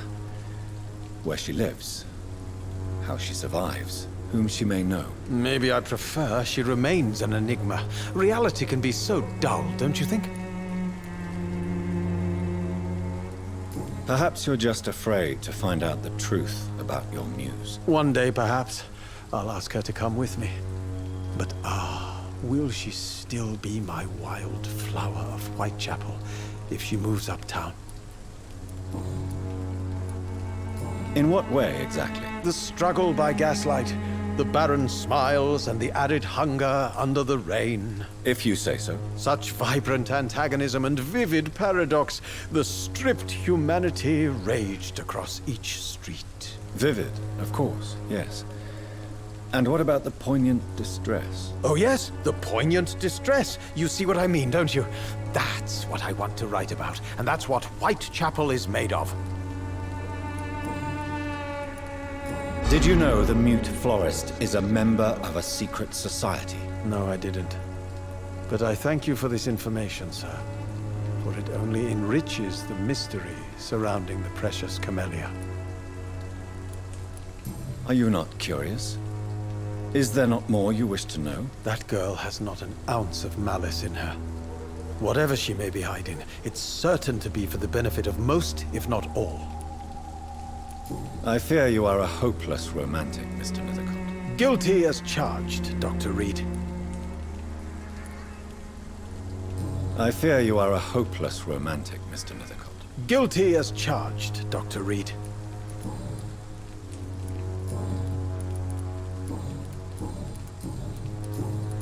May I ask you a few questions about the district? Extraordinary part of town, is it not?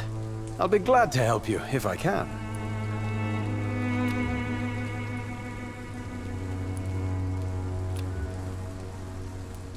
I'm looking for Dorothy Crane, a nurse who lives in this vicinity. Dorothy Crane.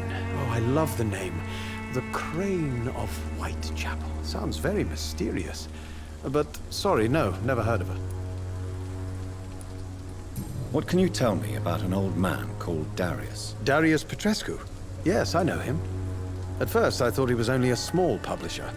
I invited him to publish my work, but his reaction was pretty clear. Not interested in your talent? Darius is an old political activist who takes delight in printing tracts and lampoons. Those communist activities only require mediocre writing skills.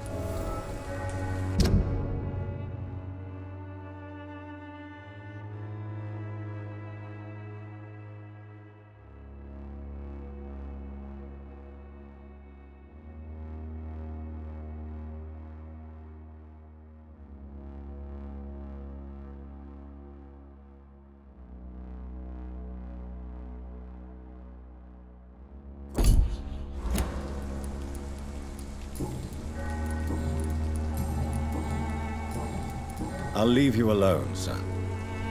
Darius is a bit less of a mystery now. It should not be that difficult to incite him to let me in.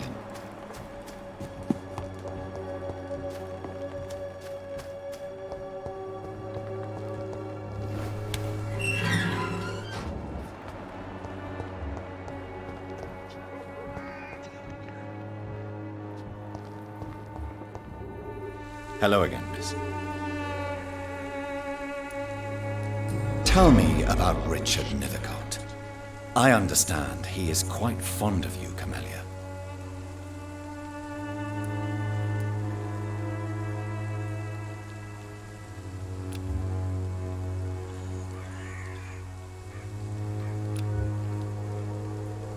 Very well. Goodbye, then.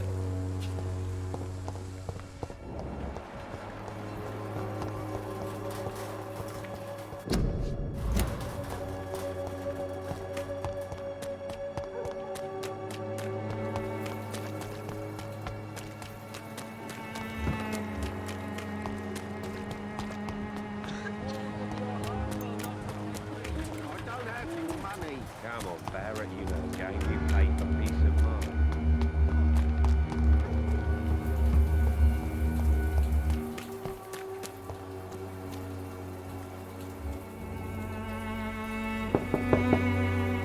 Mr. Petrescu, just 1 minute, please. You again?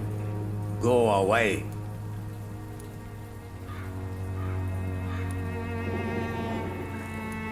Sir, wait. Stop this nonsense. I know Nurse Crane is here. Shall we speak man to man, you and I? All right. Speak up. Don't you see we're on the same side?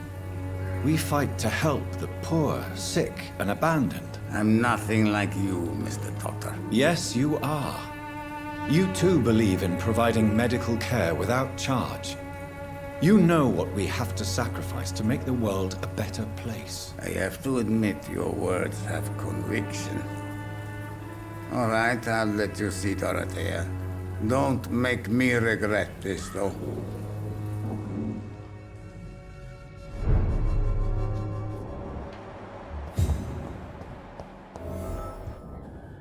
If you want to talk to Dorothea, you must go across the courtyard and take the stairs. We've not been formally introduced.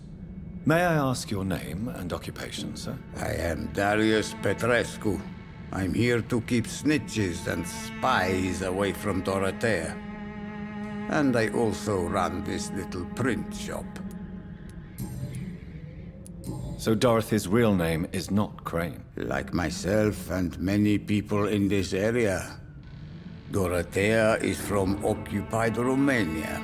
That's all you need to know.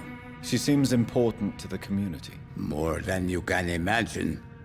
The West End does not want to hear of Whitechapel's misery. Dorothea is one of the few doing something about it. Tell me everything you know about Camellia, the mute florist. I do not believe in the afterlife, Doctor, but I'm almost convinced Camellia is an angel. She volunteered to give out our medical leaflets. Who is she, really? Do you know where she's from? She's not from around here, that's all we know. Camellia is not even her name.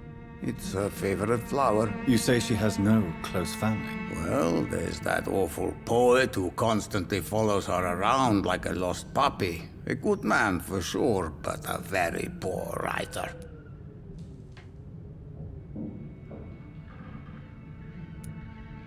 Are you not worried for her safety? She is as brave as she is tough, and clever too.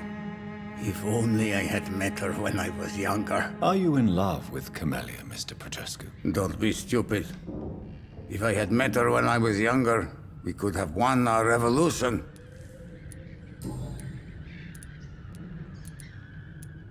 Tell me everything you know about Camellia, the mute florist. I do not believe in the... Are you not worried for her safety? She is as brave as she is tough, and clever. Are you in love with... Don't be stupid.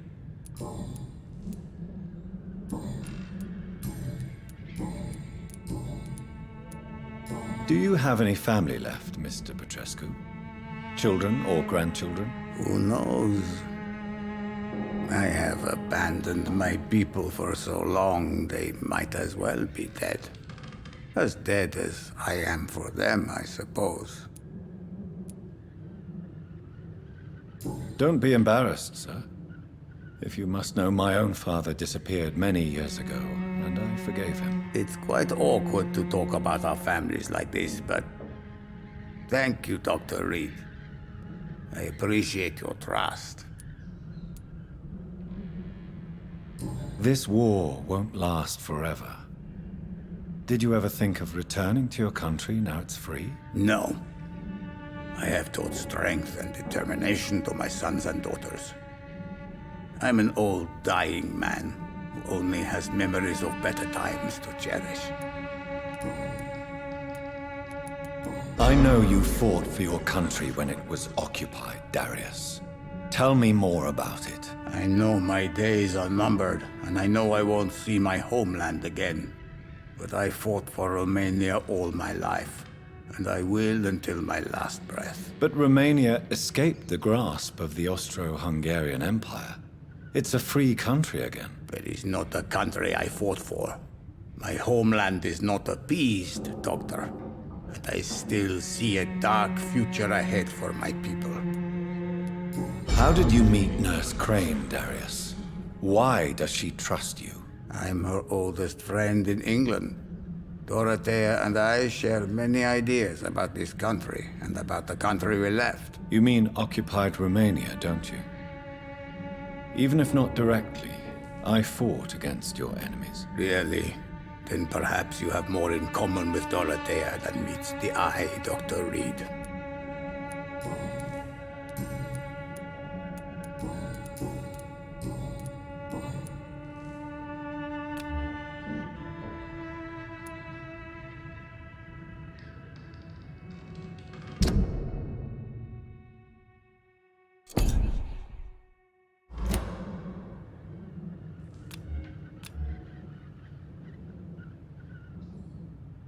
Do you need some help, Mr. Petrescu? I am very tired, but that is all. I don't need you, Doctor. Well, if you feel all right, that's fine. Tell me everything. I do. Goodbye, Mr. Petrescu.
Need help!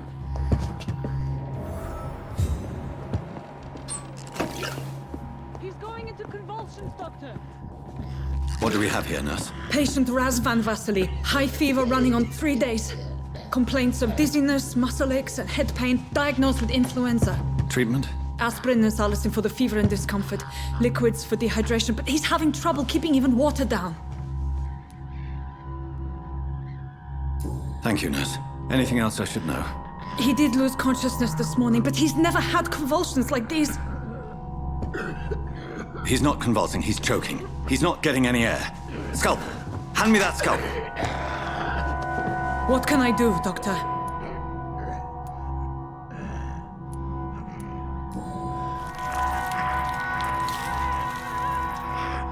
I need to perform a tracheostomy. Short pipe. That rubber tube will do. We're going to cut a passage for air through the neck. Yes, Doctor. He's breathing again, but he's coughing up blood. Internal hemorrhaging. I need to make another incision into the chest cavity to drain the fluids from the lung. Prepare another tube. A thoracostomy? Doctor, we've nothing to fight the infection. We need an aseptic environment. Don't question me, nurse. I need a drain. Now. Yes, Doctor.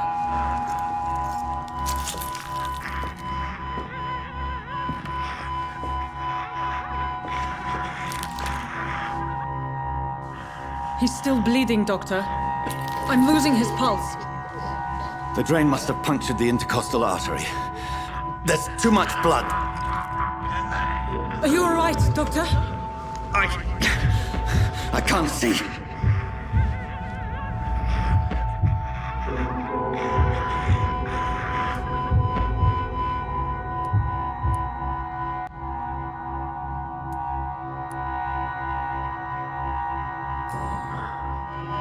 I must first suture the artery. Find the wound. The source of the blood. Needle and thread, Doctor.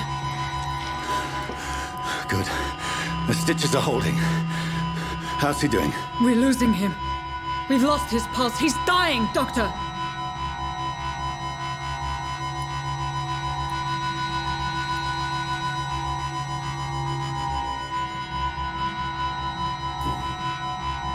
Cardiac massage, now. Cardiac... What? Are you making this up as you go along?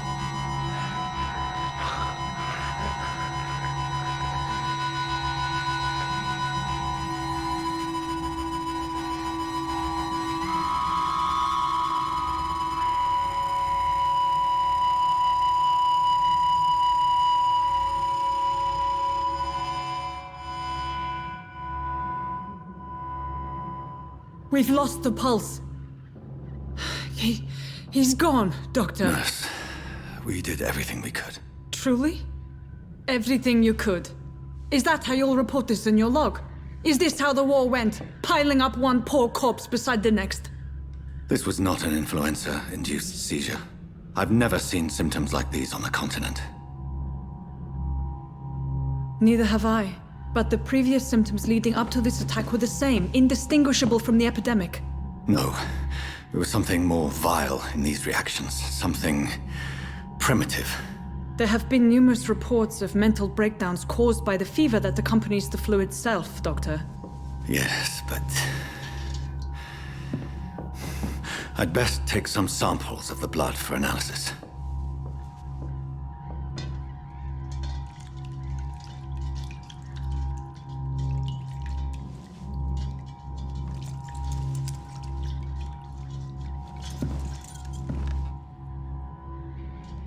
You're here to test my bedside.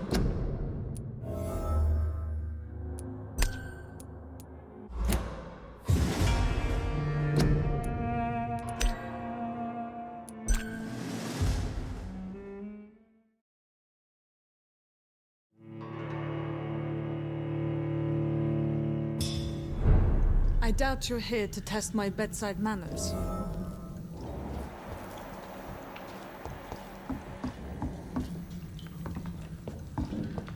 To what do I owe this courtesy? It's locked, all right.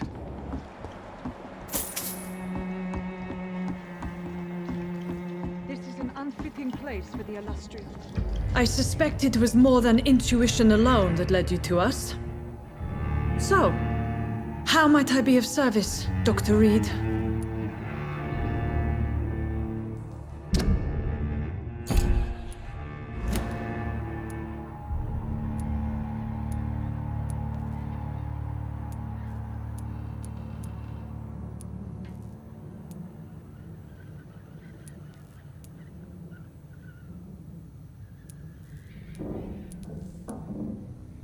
The risks you've taken for your friends in Whitechapel are criminal, and you can pay dearly for them.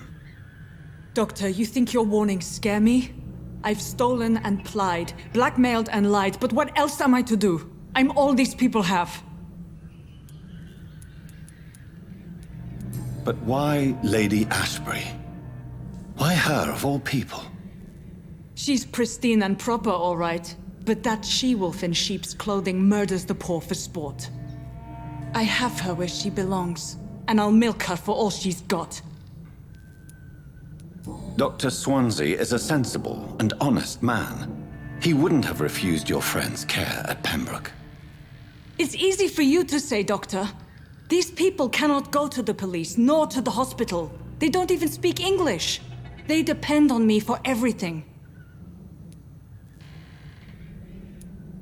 So, the end justifies the means. Is that your defense? I know you're kind, Doctor.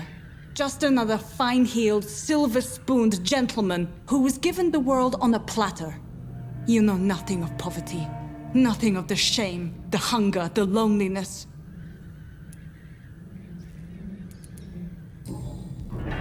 You've convinced me of the sincerity of your actions and their noble justifications. But all the same, blackmail is a crime, and it will stop, Nurse Crane. So, are you going to turn me over to the authorities?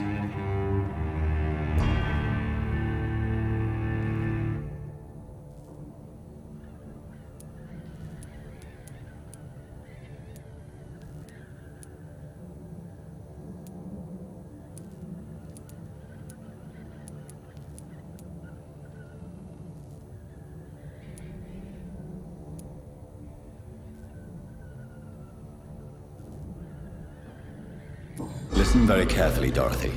You will erase from your memory everything you pretend to know about Lady Ashbury and Pembroke Hospital. Let that rich bitch off the hook over my dead Nurse body. Crane, enough. Listen as if your life depended on every word. I know you've a generous heart who gives freely to those in need, but you shall walk away from the shadier streets of your business.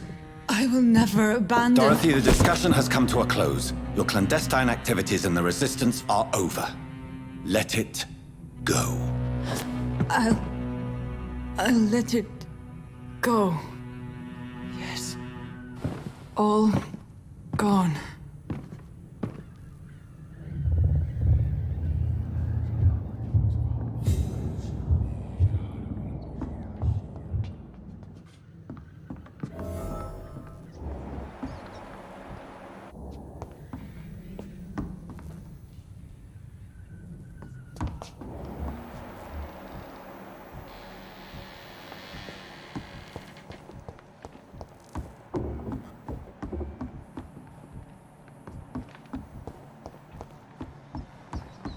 It's locked. It's locked, all right.